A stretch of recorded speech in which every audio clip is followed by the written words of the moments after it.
And some of y'all don't want the cake, but you do want the cookie.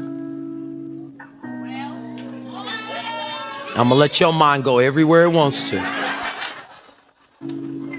What makes you comfortable is being at somebody's house in their bed. And then you go find somebody else and give them your.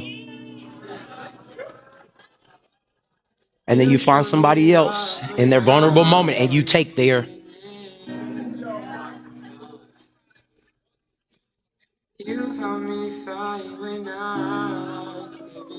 Pieces. Pieces. You can't hear me? Pieces. And the truth of the matter is, you're now in a pattern. You don't even want them. You bite it and spit it out.